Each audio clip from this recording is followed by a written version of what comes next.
এখন রান্না করে নেব আলু পোস্ত। তার জন্য ওভেনে কড়াই বসিয়ে দিয়ে দিচ্ছি কিছুটা পরিমাণে সর্ষের তেল। তেলটা গরম হওয়ার অপেক্ষা।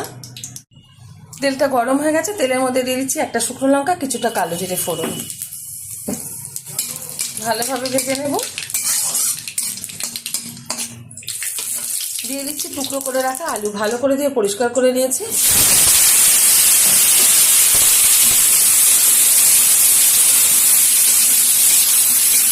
আলুটা ভালো করে ভেজে নেব লাল লাল করে। দিয়ে দিচ্ছি পরিমাণ মতো লবণ।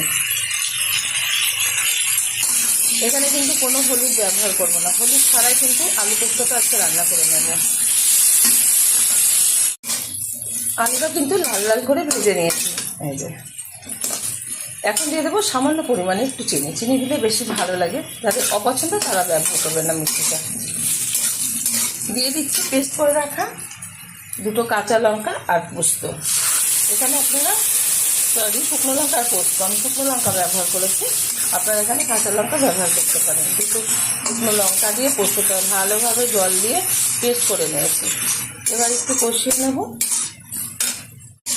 ভালোভাবে কষিয়ে নিচ্ছি। আমার এই রেসিপি যদি আপনাদের ভালো লেগে থাকে আপনারা অবশ্যই আমার চ্যানেলটিকে সাবস্ক্রাইব করবেন, লাইক করবেন, শেয়ার করবেন। আর এরকমভাবে একবার আলু পোস্ত বানিয়ে ডাল ভাতের সাথে খেয়ে দেখবেন, আশা করি ভীষণ ভালো লাগবে। দিয়ে দিচ্ছি মিক্সি ধোয়া জল, যেটা আমি পোস্ত বেটে রেখেছিলাম, পোস্ত আর লঙ্কা। খুব বেশি দেওয়ার দরকার নেই, আলুটা কিন্তু এমনি ভাজার সময় সিদ্ধ হয়ে গেছে অনেকটা পরিমাণে। ঢেকে দিচ্ছি 5 মিনিটের জন্য। ঢাকনাটা তুলে দিচ্ছি।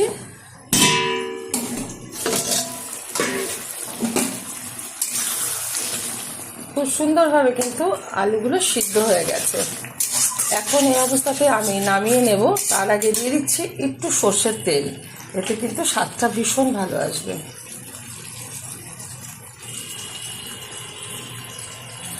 আলু পোস্তটা হয়ে গেছে, ওভেনটা বন্ধ করে দিচ্ছি।